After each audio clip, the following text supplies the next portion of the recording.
Hello Gemini, Sun, Moon, Rising, and Venus sign. Sana po nasa mabuti kayong kalagayan. My name is Suzy and welcome back po sa Star Tarot. Ito po ang inyong daily messages po for September 8. At maraming salamat po sa inyong walang sawang pagsuporta sa ating channel. I truly appreciate it. And God bless you all, Gemini. At kung bago naman po kayo rito, welcome na welcome po kayo sa ating channel. Maraming salamat din po sa inyong pagbisita. At general reading po ito, kaya hindi ito magre-resonate sa lahat. Kunin nyo lang kung ano ang sasakto sa inyong sitwasyon. Pauna mensahe ni Gemini ay the world energy. Wow, napakaganda. Excited nga si girl dito. O, tignan mo. Very colorful ang paligid, no? Very colorful, very optimistic ang dating. Very enthusiastic din ang dating ni girl dito sa card, no? Kaya parang napakaliwanag ng hinaharap mong buhay dito, Gemini. Parang you are welcoming a bright future dito into your life talaga. No? Kasi dito sa world energy, there is success dito. There is success. This is a time for material success. This is a time for celebration, accomplishments, achievements. Kaya naman talaga magiging masayang-masaya si Gemini dito. Dahil panahon nito ng ng accomplishments and achievements. Kaya magiging masayang-masaya kayo. Marami kayong isi-celebrate dito. Marami kayong ipagpapasalamat din, di ba, sa Divine Universe. Maaring ang iba sa inyo dito magtatapos ang isang proyekto. Maaring this is a long-term project and finally ngayon napagtagumpayan nyo na at natapos nyo na. Maaring pag-aaral itong natapos na, 'di ba? Kaya next level na, level up na. Gagawin ng iba sa inyo ngayon, yung mga plans ninyo ngayon, magle-level up na din, 'di ba, Gemini?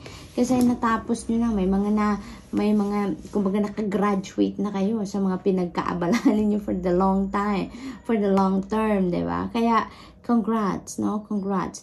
Maraming bagong opportunities and possibilities dito. Maraming bagong pintong magbubukas dito para sa inyo, Gemini. Kaya maaaring mas busy kayo ngayon, no? Mas busy kayo ngayon kasi nahaharap kayo ngayon sa mas mga magagandang bagay, more challenging situation dito na you are excited about, no? To do. Kasi parang ano kayo ngayon you are taking pride of yourself, diba? Sa mga nagawa na ninyo, mga napagtagumpayan ninyo before, kaya ngayon, mas excited kayo sa mga gagawin ninyo sa ngayon. Kasi alam ninyo na na kayo ngayon, mas confident kayo, mas assertive kayo ngayon. Kaya talagang parang nagse-celebrate pa kayo ng inyong successes sa ngayon, pero at the same time, parang nag-iisip na agad kayo ng susunod din yung gagawin, di ba? So, maaari din na may travel dito ang iba sa inyo, Gemini, no? May mga travel involved dito for some of you, for some reason, no? What else? We have 10 of Autumn. Napakaganda naman, napakaganda naman. So, this is about wealth, no? Gemini, this is about wealth. This is about family legacy. This is about you building your financial empire for the future, no? Maring ang gagawin ng iba sa inyo ngayon dito is to ensure na magkakaroon kayo ng financial security and stability for the long term. Yung laying a solid foundation on your finances. Ngayon ang focus ng iba sa inyo. Dito, Gemini, no? Maaari din ang iba sa inyo dito is thinking about managing your money dito at nagpe-prepare talaga kayo para sa inyong future and the future of the family, no? You want to make sure na magkakaroon kayo ng pondo, no? Talaga para sa pag-provide sa inyong pangangailangan for yourself and pangangailangan ng pamilya, no? So, it's all about family din. Ito, no? Yung pag-aasikaso ninyo para sa kapakanan ng pamilya, lalo-lalo na pagdating sa kaperahan, no? Investments, no? Ano pa ba? Saving for retirement or planning for retirement, yung mga ganon. Saving for financial future, no? Na gusto ninyong solido at matibay, no? Ang gagawin ninyo dito ang pagse-save, no? So, yun. So, good luck to that, Gemini. What else? We have the High Priestess. Ayan. Sa lahat ng gagawin ninyo dito, Gemini, no? Lalong-lalo na dyan sa mga bago ninyong endeavor na gagawin, new doors that you are opening up for yourself, dito sa mga pagpaplano ninyo para sa kaperahan ng inyong pamilya. You know, ina-advisean din kayo ng High Priestess energy dito to always trust and follow your intuition. Lagi ninyong papakinggan at susundin ang bulong ng iyong intuition dito. Dahil yun ang laging gagabay sa inyo kung ano ang dapat ninyong gawin. Kung which path you need to take para maging maayos ang gagawin ninyo, and it's always in alignment with your pure intentions, no? So, yun. Gemini, that's all I have for you for today. I hope nakatulong ang mga mensaheng ito in some way. Thank you for watching. Love and light. Namaste. Hello Libra, Sun, Moon, Rising, and Venus sign. Sana po ay nasa mabuti kayong kalagayan. My name is Suzy and welcome back po sa Star Tarot. Ito po ang inyong daily messages for September 8 at maraming salamat po sa inyong patuloy na pagsuporta sa ating channel. I truly appreciate it. God bless you all, Libra.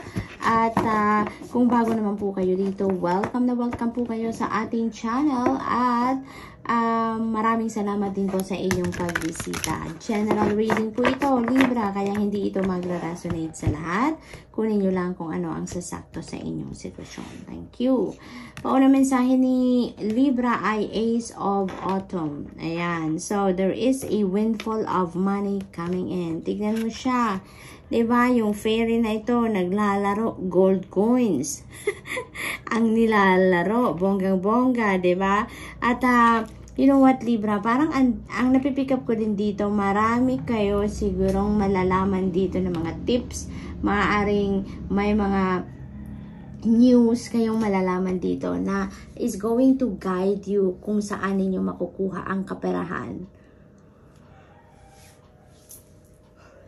Kung paano kayo magkakaroon ng magandang diskarte para makapag-welcome kayo ng talagang bonggang-bonggang financial opportunities dito sa buhay ninyo, no? Yun din ang aking unang-unang na-pick up, no? But with the Ace of Autumn dito, this is a new beginning energy, Libra, kaya most likely magsisimula kayo ng panibagong sitwasyon sa inyong kaperahan dito.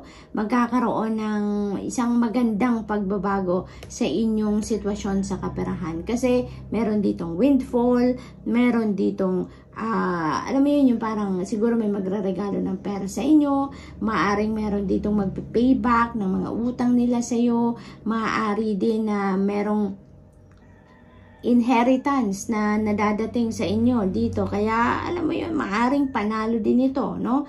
Maaring panalo din ito. Maari din na talagang nagkaroon ka dito ng malaking bonus or maaring makareceive ka dito ng malaking komisyon, no? Maaring nagkaroon ka ng successful na proyekto o nakapagbenta ka ng malaking lupain or property, kaya malaki din ang inyong komisyon.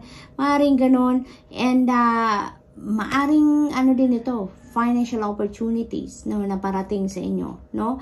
Maaring isang magandang trabaho ito, no? Or career opportunity or business opportunity na dadating sa inyo. Basta pag magkakaroon kayo dito ng continuous inflow of money, no? Mababago dito ang inyong financial landscape, Libra. Magiging maayos na ang inyong kaparehan. Yung parang magkakaroon kayo dito ng solidong panggagalingan ng kita ninyo. Yung ganun. So what else? We have the Empress. Holy! Empress is also about prosperity and abundance. Katulad ni Ace of Autumn, this is also about prosperity and abundance. Si Empress ganun din. This is also an energy of prosperity and abundance. Kaya Libra, alam mo, talagang maraming kaperahan ang parating sa inyo dito, no? You just need to take action on this. Kasi maaring may offer na mga dadating. So, you really need to take action on that. You really need to consider kung ano man ang mga dumadating. Pag-isipan ninyong mabuti. Tignan ninyo agad. Yung ganon, no? Bigyan ninyo agad ng panahon, na oras, no? Para mapag-isipan ninyo yung mga ganon. Kasi, maybe, kailangan mo dito ng decision making. no? Kaya maaring mamimili ka. Kung yung mga opportunities itong dadating, maaring mamimili ka. Kailangan mong pag-isipan mabuti. 'Di ba? Financial success, ito, Libra, na mga energies na to. Kaya, magkakaroon talaga dito ng malaking pagbabago pagdating sa kaperahan ninyo, no? Magkakaroon ka na dito ng kaluwagan pagdating sa pera.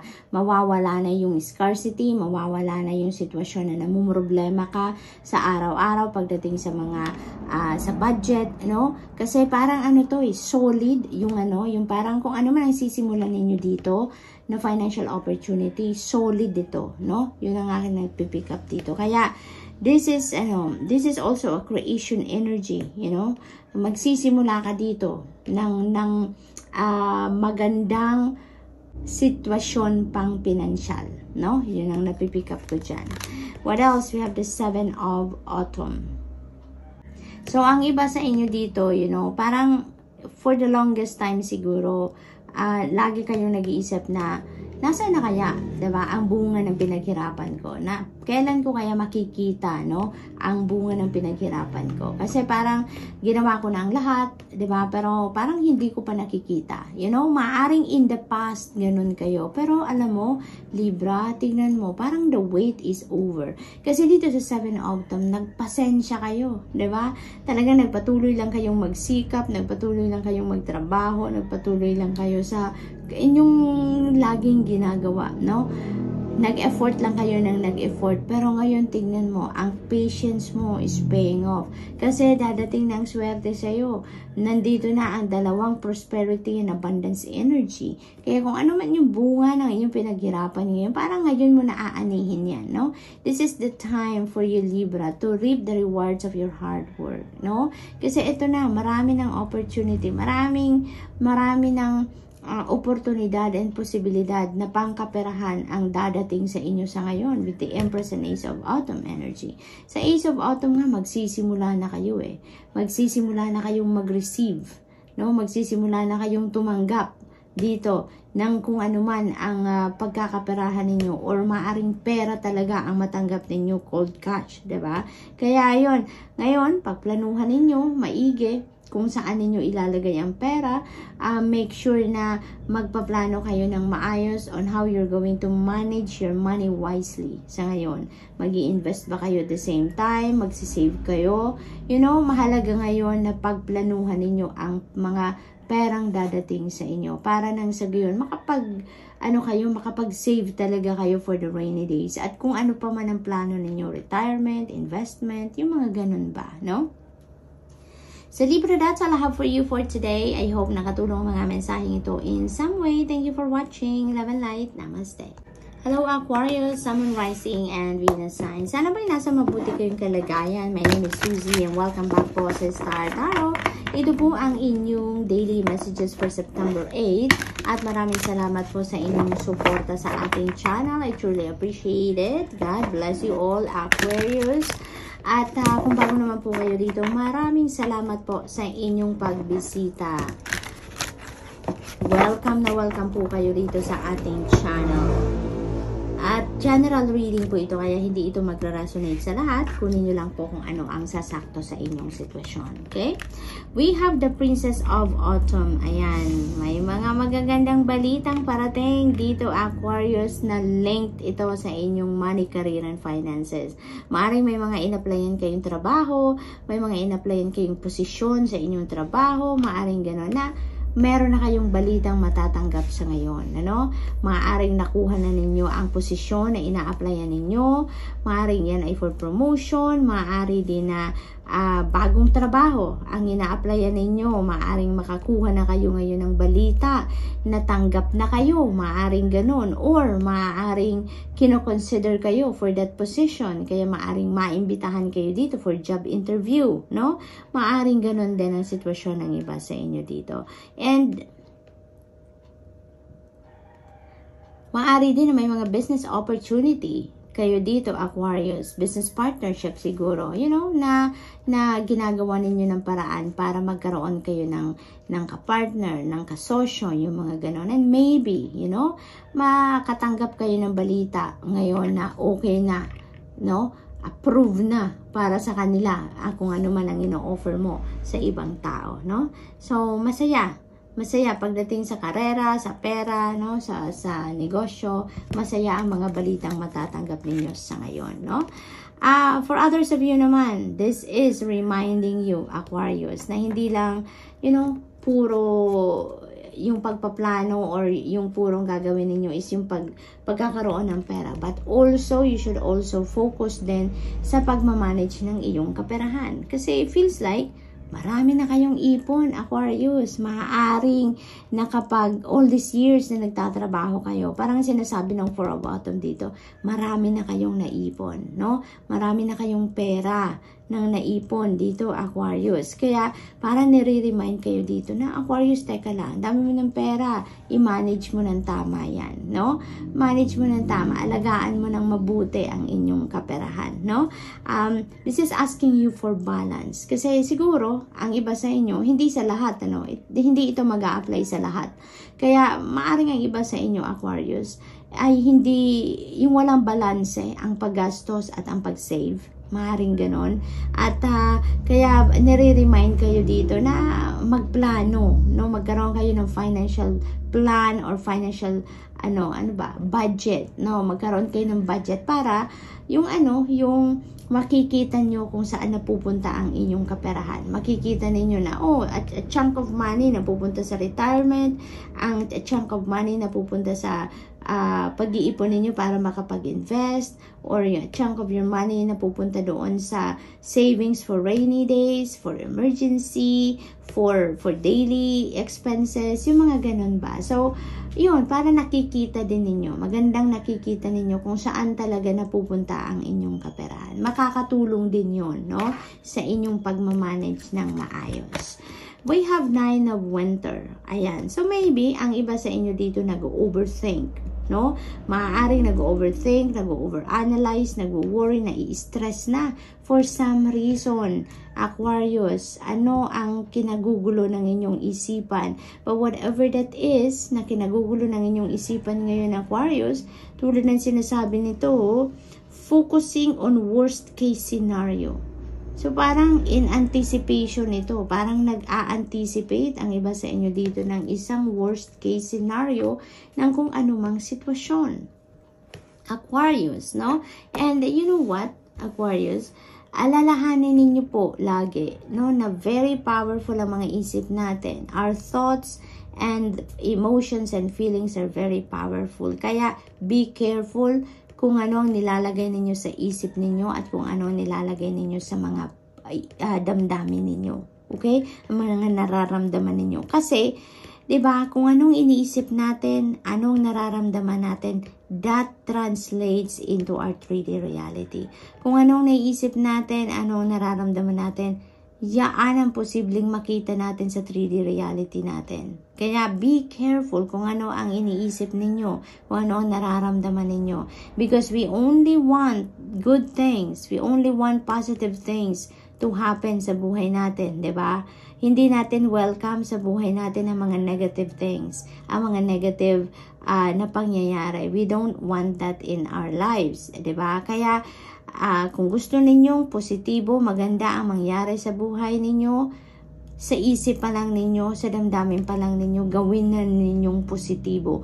Kung ano ang gusto ninyong mangyari or kung ano ang gusto ninyong makita, no, sa realidad ninyo, yun ang picture na ilalagay ninyo sa isip ninyo. Yun ang picture na ilalagay ninyo sa puso ninyo para maging excited kayo, maging masaya kayo, at yun, no, yun ang mag-translate talaga, mag-transpire sa buhay ninyo. Okay? Aquarius, wag na to mga worst case scenarios na yan. We don't want that sa buhay natin. That is not welcome sa buhay natin. Kaya, alisin na natin sa isip natin yan. Okay? Alisin na natin ang mga negative thoughts, feelings, and emotions. Kasi alam niyo yung mga negativity na yan, tumatayo yan in between us and our success. Tumatayo yan, nagiging barrier yan between us and our victory, between us and our happiness, between us and the blessings, no, and the good things na mangyayari sa buhay natin dapat. Kaya, i-try na natin i-transmute ang mga negativity na yan into positive things lang. Positive mindset lang tayo lagi, Aquarius, para eventually lahat ng mga positibong pangyayari, yun ang mangyari sa buhay natin. Okay? At iyan, yung mga naiisip ninyo siguro, hindi naman ito din para sa lahat, ano? Hindi naman lahat ganun ang iniisip sa ngayon. Doon lang sa mga Aquarius na ganun ang sitwasyon sa ngayon. You know, may magagawa pa kayo. Kung sa tingin ninyo may mga maaring mangyaring ganyan na naiisip ninyo sa ngayon, mayroon pa tayong panahon para magawa natin ng paraan yan. No? Kasi hindi pa nangyayari yan eh. 'Di ba? Ina-anticipate pa lang ng iba sa inyo. May magagawa ka pa sa ngayon para ma-avoid, para maiwasan na mangyari yan sa inyo. No? Sa sitwasyon ninyo. May magagawa ka pa para lumihis pa ang energy niyan kung saan yan mapunta, no? At hindi sa inyo. Okay? May magagawa ka pa. Kaya yun na lang ang isipin mo. Ano ang maaari mong magawa para hindi mangyari ang bagay na yan? Diba? Doon ka na lang mag-focus. Okay?